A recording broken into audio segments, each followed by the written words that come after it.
Quand j'ai fait cette chanson, j'ai automatiquement pensé à ma maman, donc inévitablement à la vôtre aussi.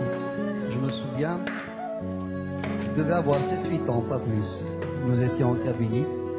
Elle était là, à côté de moi, en train de battre du lait qu'elle a mis dans une calebasse, vous savez, une espèce de baratte. Et elle le battait en faisant ce geste-là, peut-être qu'un certain nombre d'entre vous ont déjà vu faire. Et quand elle faisait son acte, son travail, elle rythmait aussi des mots, des idées, des chants, des soupirs. Ça lui arrivait de pleurer des fois, même d'esquisser un sourire à des moments aussi. Et vous savez, sur le coup, j'étais jeune, beaucoup trop petit pour comprendre. Ayant bien sûr grandi et surtout ayant emmagasiné toutes ces choses dans ma tête, dans ma mémoire, je me suis rendu compte alors qu'elle ne faisait que se confier à son instrument, parce qu'elle n'avait pas d'autre interlocuteur valable. Et c'est là où j'ai compris une chose, cette image de femme qui était là, subissant la loi du milieu, du mal,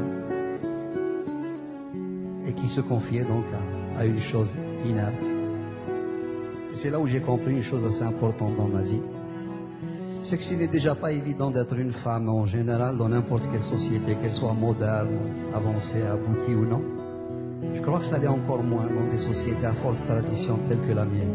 Et j'en voulais pour preuve cette dame qui se trouvait être ma mère. J'ai compris une deuxième chose, c'est que j'ai sorti inconsciemment cette chanson du fond de mon enfance, à travers des visions que j'ai eues, que j'ai vécues, des sensations que j'ai éprouvées. J'ai tout de suite compris aussi qu'elle n'était plus à moi tout seul, mais qu'elle nous appartenait tous. Parce que d'abord, on a tous une maman et que pour peu qu'on appartienne à une de ces sociétés un peu à forte tradition, on a une image de la mère assez spécifique, assez spéciale. Et à ce titre, j'ai l'habitude donc de la partager avec vous en vous demandant une chose bien simple, ce que je fais depuis pas mal de temps. Essayez ce soir, ce samedi soir plutôt, d'avoir dans votre tête une image claire, précise, lumineuse de celle qui vous a donné la vie. Ou tout simplement de celle que vous aimez. Qu'elle soit ou non de ce monde, je pense qu'elle sera jamais gravée dans nos cœurs. Vous pourriez me dire pourquoi, bien sûr. Parce que l'un de vous pourrait dire, bon, ma maman est avec moi, on vit ensemble, il n'y a pas tellement de soucis. Quelqu'un d'autre me dira, j'ai de ces nouvelles au téléphone, on se tient en contact. Vous savez, ce n'est pas du tout pour ça. Je vous le demande parce que je suis convaincu que vis-à-vis d'une femme en général et d'une maman en particulier, je crois que nous avons tous quelque chose à nous faire pardonner, ou à tout le moins à nous reprocher. Dites pas non tout de suite. Rentrez en vous-même, questionnez-vous, et vous verrez bien. Laquelle ou lequel d'entre vous n'aura pas vu des larmes perler sur leurs joues, et surtout des larmes pour lesquelles nous avons une responsabilité plus ou moins directe, sans compter tous ces pleurs, toutes ces larmes qu'elles auront versées à notre insu, parce qu'elles n'auront pas voulu nous le montrer, soit par pudeur, soit par crainte de nous heurter, soit pour se dire, ma foi, bon, ces enfants, c'est moi qui les ai faits, si quelqu'un doit se sacrifier, autant que ce soit moi. Franchement, laquelle ou lequel d'entre nous tous aura été péché dans le tréfonds de leur cœur, le moindre de leurs frissons, la moindre de leur fragilité, et surtout cesser de voir en elles des mamans couveuses ou des mamans allaiteuses qui ne sont là que pour la reproduction, alors qu'elles peuvent aussi avoir de la place pour un cœur contrarié, des amours contrariés, un désir frustré, etc. Et à côté de cette femme qui est la nôtre, j'aimerais avec votre permission que l'on y associe l'image de ces millions et de ces millions de femmes qui sont restées là-bas, de l'autre côté de la Méditerranée, et qui n'ont pas la chance de vivre des moments comme ceux de ce soir. Et là aussi, vous pourriez me dire pourquoi. Parce que, comme nous tous, il nous arrive de rêver, puis surtout de courir naïvement après nos rêves. J'imagine que si ce soir on se mettait à penser à elle, il sera inscrit quelque part en haut dans le ciel de Dieu qu'un soir de novembre, somme toute banale, dans une petite ville qui s'appelle Puteaux, dans la région parisienne. Quelques centaines de personnes étaient là ce soir. Mais cette soirée banale devient exceptionnelle dans la mesure où c'est quelques centaines de personnes. Il n'y avait ni Marocains, ni Algériens, ni Français, ni Tunisiens, ni autres.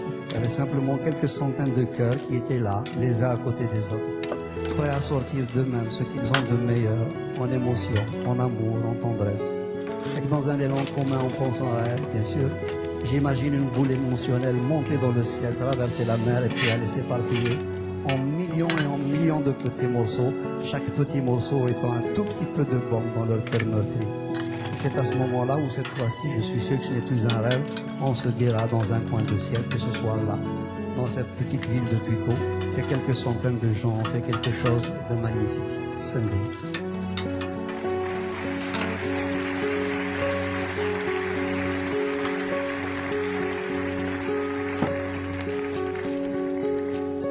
Sendou.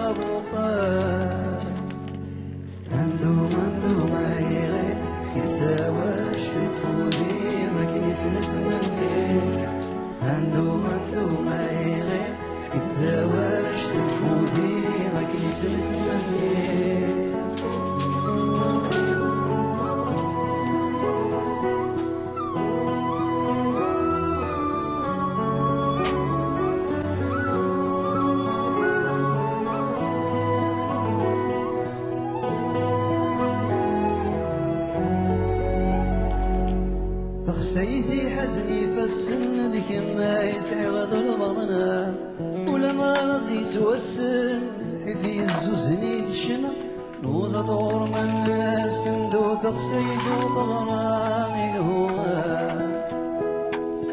يغينا دي يندو يفرو هذي يندو يفرو سالفضلي كابا بينهما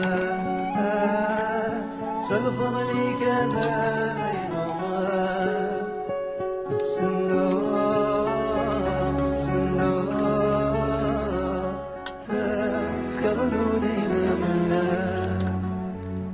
Sendou